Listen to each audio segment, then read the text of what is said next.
Well, praise the Lord. His story is our story, and our story is His story. So if you have your Bibles, go ahead and open up to the book of Hebrews, and also the 50th chapter of the book of Genesis. We will find our text this morning and a few other places as well. This month, as you well know, we are celebrating 20 years as a family, as Family of Grace, and we've been talking about that. We've kind of been in a mini series that we're calling "How Did We Get Here?" And so we've been talking about that and a few things related to that. And you know, it's been quite a journey. It's been a journey in faith. Pastor Brad has shared a little bit about his journey, and I've shared a little bit about mine. And you all have a story of how you landed here and how you got to be here and how you became a part of this thing that we call Family of Grace. And I'm sure that your story is a journey in faith as well. And so the good news is our story isn't over. God is still writing our story as we follow Him. And I believe that it's good for us to tell the story and over and over again to remind us of how we got here, and because it is so easy for us to forget. And God knows that, and that's why He gives us things like what we observed earlier, the Lord's Supper, so that we never forget His faithfulness to us. And so these past few weeks, we have taken a faith journey. We started with Abraham, and then we journeyed with Isaac last week, and today we're going to continue this journey with Joseph. And so in Hebrews chapter 11 and in verse number 22, it says this. It says, "By faith, Joseph, when he died, made mention of the departing of the children of Israel and gave commandment concerning his bones." In my Bible, I wrote under that verse, promise. Because what he's talking about here is a promise, and we'll unpack that a little bit. And then go back to Genesis chapter 50, and we're going to pick it up in verse number 22. And it says this: "And Joseph dwelt in Egypt, he and his father's house. And Joseph lived 110 years. And Joseph saw Ephraim's children of the third generation. The children also of Machir, the son of Manasseh, were brought up upon Joseph's knees. And Joseph said unto his brethren, I die, and God will surely visit you and bring you out of this land unto the land which he sware to Abraham, to Isaac, and to Jacob. And Joseph took an oath of the children of Israel, saying, God will surely visit you, and you shall carry up my bones from here. So Joseph died, being 110 years old, and they embalmed him, and he was put in a coffin in Egypt." So Genesis ends, the book of Genesis ends with Joseph in a coffin in Egypt. And then Exodus opens with a king who knew not Joseph. In fact, chapter 1 and verse 8 of Exodus says, "Now there arose up a new king over Egypt, which knew not Joseph." There's 400 years between the end of Genesis and the beginning of Exodus. 400 years have passed since Joseph was put in a coffin in Egypt, and there was a king who rose up who did not know the story of Joseph. Now, to help put this in perspective, we're about to celebrate as a nation 250 years next year. So it was a minute, okay? It was quite a spell between these two things. And at the end of his life, and as he is facing death, Joseph, I believe, is a story of victorious faith. I believe that Joseph's story, as he made what we call the Hall of Fame of Faith there in Hebrews chapter 11, Joseph's father is there. His grandfather is there. His great-grandfather is there. They're all there because of their journey in faith. And what a legacy that is. What a legacy that Joseph picked up the mantle of faith and carried that faith forward. What a legacy there. And I want to ask you this morning, what kind of a legacy are you leaving? Is it a faith legacy? Is it a journey of faith legacy? And it's not the least of all to me surprising that Joseph made this list in Hebrews 11. This list of all the heroes of faith. And the writer of Hebrews, he just ticks them off and he just names them. And he says, by faith. And he names by faith Noah, by faith, by faith, by faith, by faith. And then he gets down to Joseph. And what may surprise you is why Joseph made this list. It talks about his bones. It talks about carrying his bones. And this was not just funeral instructions. It was a lot more than that. It was a lot deeper than that. Joseph died as he lived, which is by faith. And so how did he get there? How did we get here? We all have our story of our journey in faith. And so let's look at Joseph's journey of faith and see what God has to say to you and me. First of all, we see that Joseph was faithful when he was in the pit. Now, you know the story of Joseph if you've been to Sunday school more than once, right? I mean, Joseph was his father's favorite child. In fact, his daddy was pretty old when Joseph was born, and so he was probably more like a grandson than a son. And he may have been maybe just a wee bit spoiled, maybe just a little. I know none of you don't know anything about that.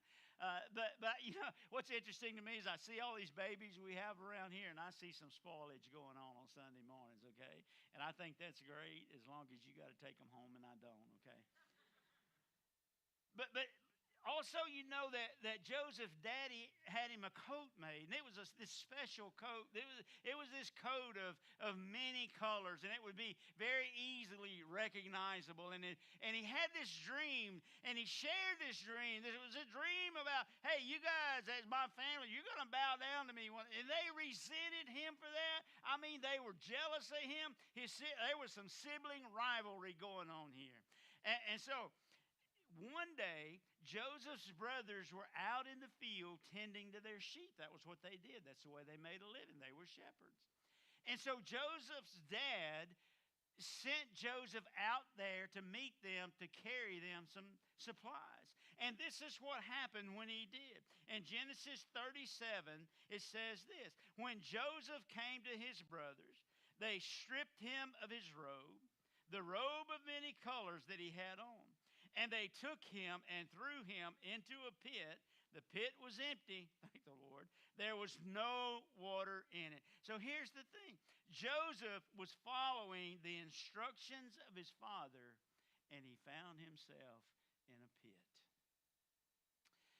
Have you ever been trying to follow the instructions of your Heavenly Father, and it seemed like you just found yourself in a hole somewhere in a pit? I mean, you were just trying to do the very best you can to obey God's voice in your life, to obey the prompting of the Holy Spirit of God. You were just trying your best to live out this faith life. You were doing your best to just follow God, and it just seemed like it landed you in the pit. And something else that I noticed as I was reading that. It was the people who were the closest to him that caused him the most hurt. That's a principle in life. You know that? A lot of times the people who hurt you the most are those who are the closest to you. And we have experienced that. I know that you have. The people who are the closest to you can tend to hurt you the most. And I want to tell you this morning that when, not if, but when you find yourself in the pit, don't look down, don't look around, but look up. Because that's the only place the light is coming from, is up, and you look toward that. And the reason Joseph found himself in this predicament is because he was doing exactly what his father had asked him to do. This doesn't seem fair, does it? But you know what? The reality is it's not about being fair. It's about your faith. It's about being faithful. And there have been times in the life of family of grace when the people the closest to us have seemed to cut us the deepest and hurt us the most. And when we found ourselves in a pit, sometimes thinking there's no way out. But you know what? God is faithful. God is faithful. And if that's you, what do? If you find yourself there today, here's what you do. You just stay obedient to your Heavenly Father. You stay faithful to His Word in your life. You will never go wrong by being obedient to what God is telling you to do.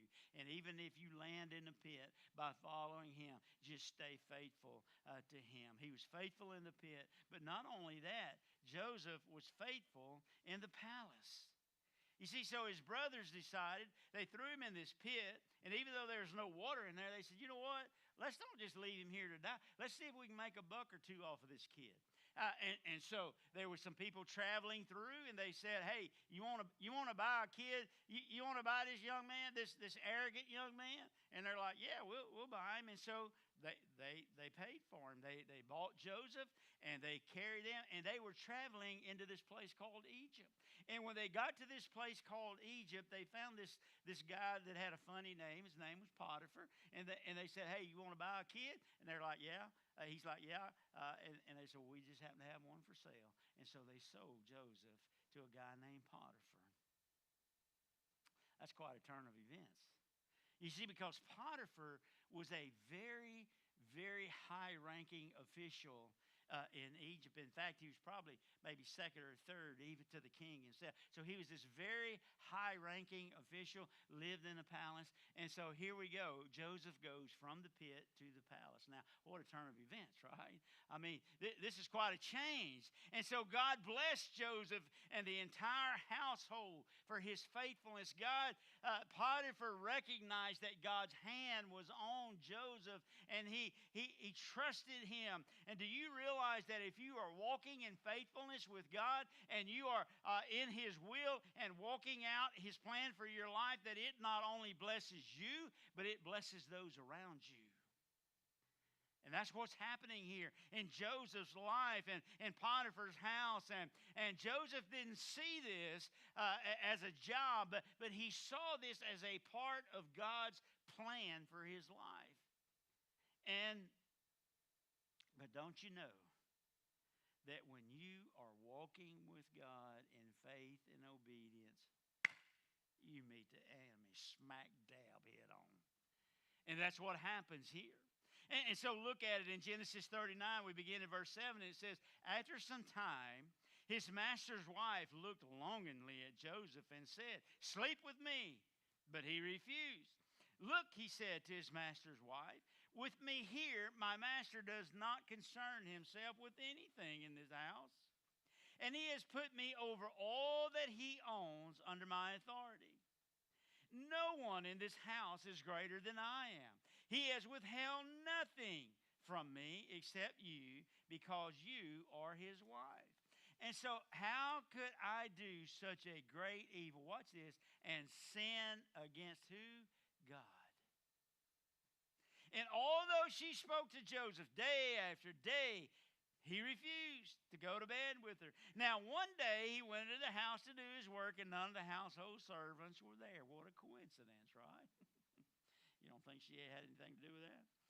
She grabbed him by his garment and said, sleep with me. But leaving his garment in her hand, he escaped and ran outside. And so here's a handsome young man being tempted. And Joseph responds by saying, how can I sin against my God? My God has been so faithful to me.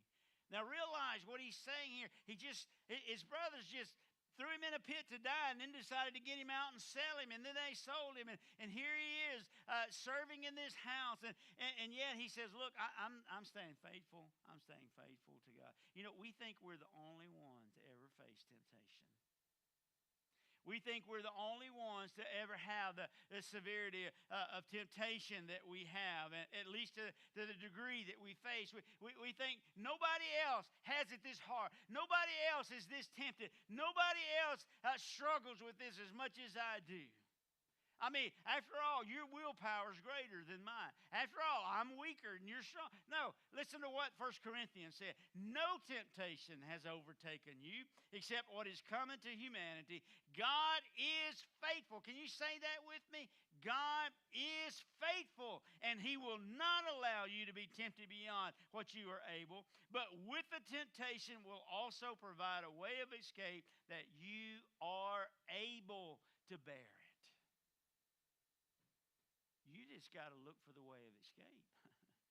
When the temptations come, you just got to look for the way that God has provided, because He says here that He will provide. You just got to look for that. And it may mean doing the same thing that Joseph did, just running out, just getting away from it. And so we see that God carried him through tremendous temptations. And so what was her response? Okay, Joseph, well, I'm sorry. I want to know. Her response was she lied. She lied about it. In fact, let's pick it up in verse 17. It said, she told him the same story, meaning her husband, Potiphar. The Hebrew slave you brought to us came to make a fool of me. But when I screamed for help, he left his garment with me and ran outside. And when his master heard the story, his wife told him, and it was a story, all right, there are things, these are the things your slave did to me. He was furious. Now, I've known the hurt of being lied about for doing the right thing. Have you? If you don't, just keep doing the right thing, and you will know it, okay? You eventually will. So what do you do? What did Joseph do? He just stayed faithful. He stayed obedient. He just stayed close to God. You can never go wrong by doing the right thing. And I want you to know this morning that it is never as bad as it appears to be when you're in the pit. But it is never as good as it appears to be if you find yourself in the palace. Because neither of them is going to last very long. My dear old mom would tell me that, son, no matter how bad it gets, it's never going to stay that way. No matter how good it gets, it's never going to stay that way. And so it's never as good and never as bad as you think it is. But Joseph was faithful in the pit. He was faithful in the palace. So what now? We're going to see that he's faithful in the prison. Look at Genesis 39:20. It says, and had him, Potiphar, had him thrown into prison where the king's prisoners were confined. And so Joseph was there in prison. Now, I would think it'd be bad enough to go to prison for doing the wrong thing. But to go to prison for doing the right thing, I think that'd be a bitter pill to swallow. I really do. And so how would Joseph respond to this turn of events? I mean, would he be bitter? Would he be resentful? Would he blame God? I mean, what would he do? Would he just do no more than he absolutely had to do while he was there? Would Joseph abandon his faith because, it just seemed like every time he was just walking with God, being obedient to God, these things were happening. But look with me in 39, verses 21. But the Lord was with Joseph and extended kindness to him. And he granted him favor in the eyes of the prison warden. And the warden put all the prisoners who were in the prison under Joseph's authority. And he was responsible for everything that was done there. And the warden did not bother with anything under Joseph's authority because the Lord was with him. And the Lord made everything he did successful. Joseph never let his circumstances change his character. He was always the same, whether he was in the palace or in the prison. His faith was not in his surroundings. His faith was in his sovereign God. And so while he was there in prison, the king had two people that had served him there. He had a baker and he had a butler. And while they were there in prison, they both had a dream. And they're like, I don't know what to do with this. What does this even mean? And Joseph's like, well, my God will reveal it And so the baker shared his dream, and the butler shared his. And Joseph interpreted those dreams. And those dreams came about, the events following came about exactly like Joseph said. They both got out of prison. One of them by having his head cut off, all right, the baker. But the butler got out and was restored back to his service to the king. And Joseph said, hey, man, all I'm asking for is when you get out and you are restored and you get back in your position before the king, would you mention me? Would you bring my name up before the king and ask him to look into my case? Because I'm here because I was falsely accused. Now, nobody else in prison has ever said that, right? I'm innocent. But he said, would you just plead my case before him and bring my name up? That's all he asked for. And he did. After 2 years, 2 whole years went by, and the butler just kind of forgot about it. And finally, Pharaoh had a dream. And nobody, all the magicians and all the wise men and all the people around could not interpret that dream.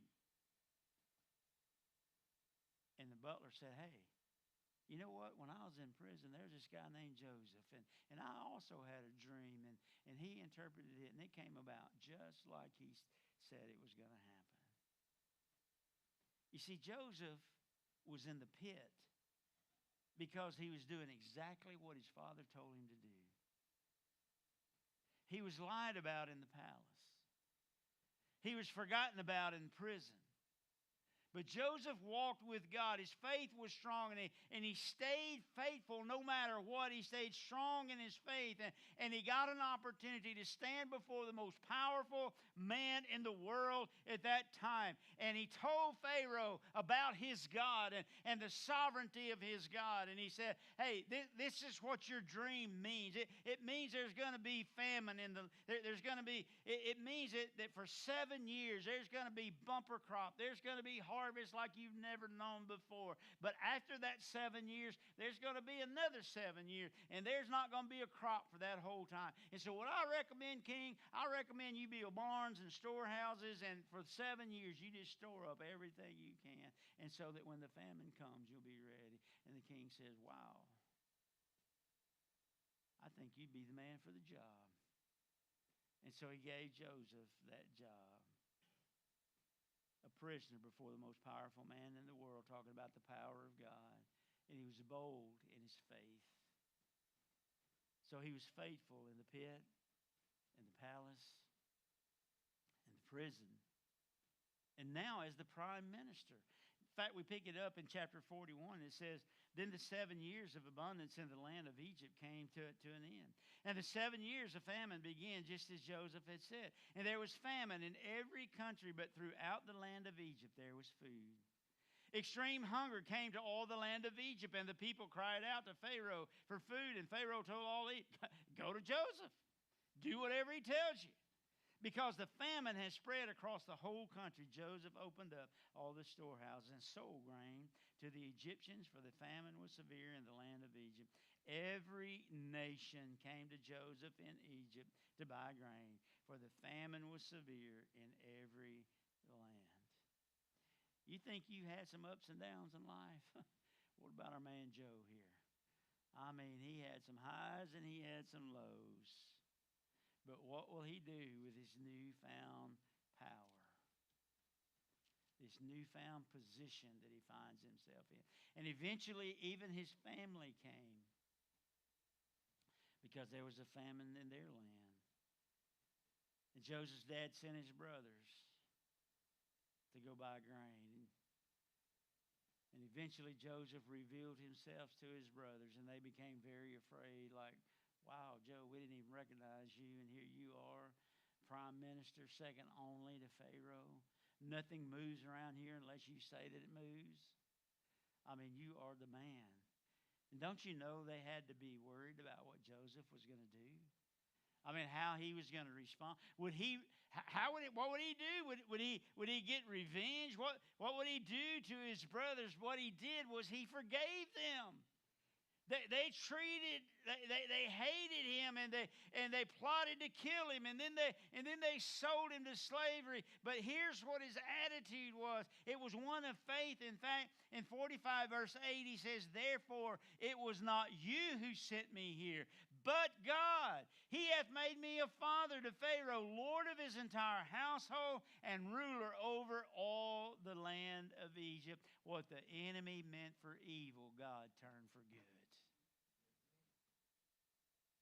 Joseph recognized the hand of God guiding him through the pit, through the palace, through the prison, and now as the prime minister. And so are you fighting against your circumstances, or are you yielding to God's hand?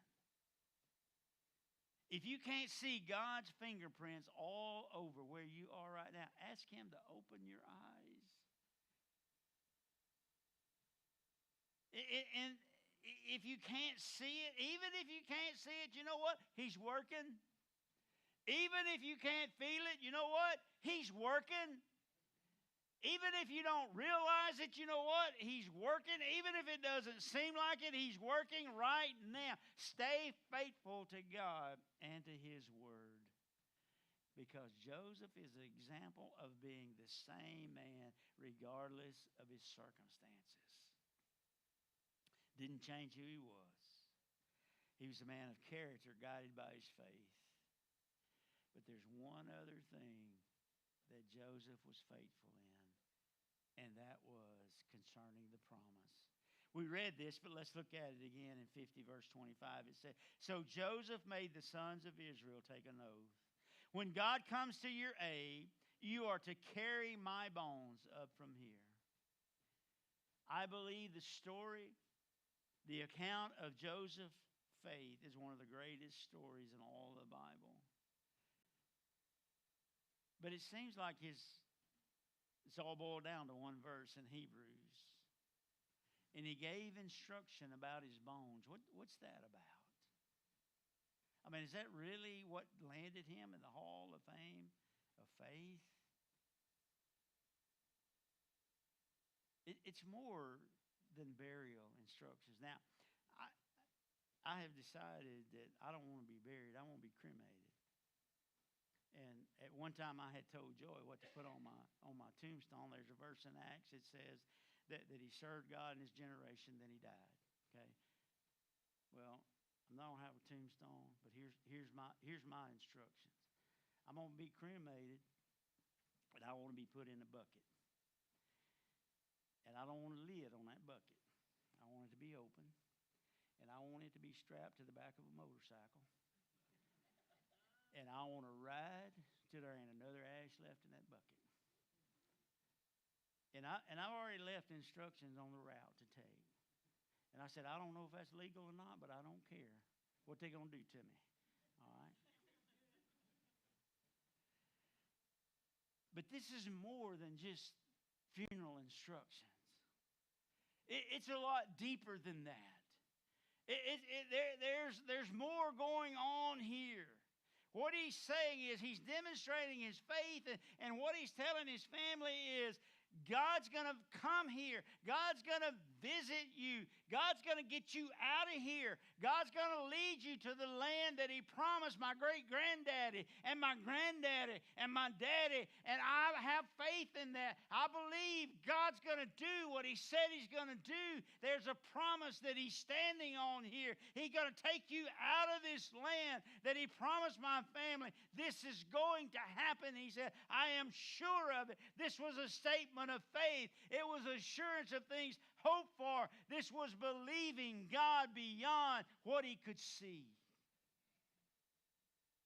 Can you believe God past your circumstances?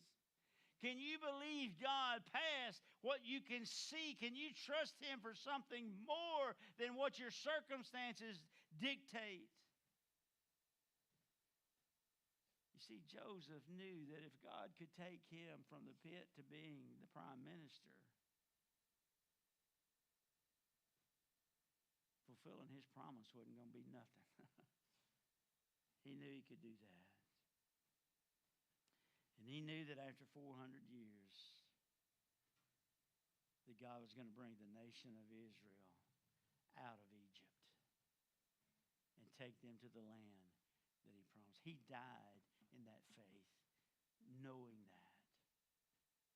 And then in Exodus chapter 13, it says this: Moses took the bones of Joseph with him because Joseph had made the Israelites swear an oath. And he said, God will surely come to your aid, and then you must carry my bones up from this place. So Joseph died when he was 110 years old. And 400 years later, when God raised up Moses to lead the children of Israel out of Egypt and to the promised land, Moses said, hey, get Joe's bones because we're taking them with us. And think about this. For 40 years, okay, when they left Egypt and God parted the Red Sea, guess what they were carrying? Joe's bones. And when they got to the other side and they got in the wilderness and they were one. Now think about this. They had to carry everything they owned, everything they had. Every time they moved, they had to take everything they had, including Joseph's bones. They packing up. Okay, God's moving us. The cloud's moving. The pillar of fire's moving. We got to go. Let's pack it up. Get Joe's bones. He got to go with us. And for 40 years, they carried those bones. And finally, when Joshua was getting ready to lead them across the Jordan River into that land that God promised, guess what they carried with them? Joseph's bones. God was faithful. God was faithful. And he died the way that he lived, in faith. There was a day came when the new Pharaoh came into power that didn't know Joseph. After 400 years. And you know why he didn't? Look, all this Pharaoh knew was that we got plenty grain, we got plenty bread, we got plenty food, we got all this stuff. But you know why he didn't know Joseph? Because they quit telling the story. They quit telling the story of his faithfulness. They quit telling the story of how God used him to preserve life. They quit telling him the story. And it wasn't about Joseph. It was about Joseph's God. And they quit telling that story.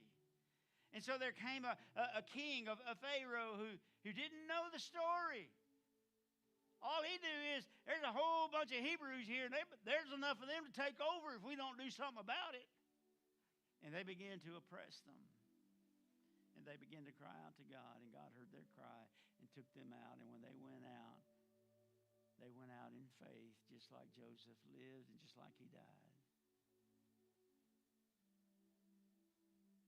But they quit telling the story. And there will come a time when those of us in leadership at Family and Grace are no longer here. We think about that. We talk about that. Our pastoral staff, we talk about that. Our staff, our leadership, our ministry leadership team. There are people that we discuss this with, because you know what? There will come a time, if we don't keep telling the story of the journey of faith that got us to where we are, that there will be those who don't know. And we want to leave a legacy. We want to leave a legacy of faith. We want to leave a legacy that others can follow. And so my question to you this morning is, will you pick up the mantle of faith? Will you carry it forward? I love that last Sunday was what we call Next Gen Sunday, and we have some of our younger people leading. And we often say that our young people are not the church of tomorrow. They're the church of today, and they are. But they're also the church of tomorrow. And we have to leave a legacy of faith for them to be able to follow, to move forward, to know that the pit's not forever. The palace is not forever. The prison is not forever. The prime minister is not forever. But the promise is forever. The promise is forever. And we've got to tell that story. And it's not about the leadership of Family of Grace. It's about God's leadership. It's about God's faithfulness. And I wonder who among you would say, I'll move faith forward. I'll pick up the mantle. I'll carry it for as long as I can. And then I'll hand it off. And so this morning, would you just bow your heads with me?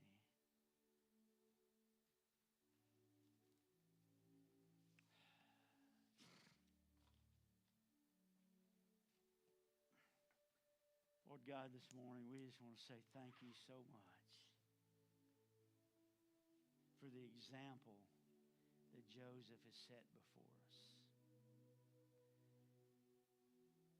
A legacy of faith that goes back to his dad, and to his grandpa and his great-grandpa.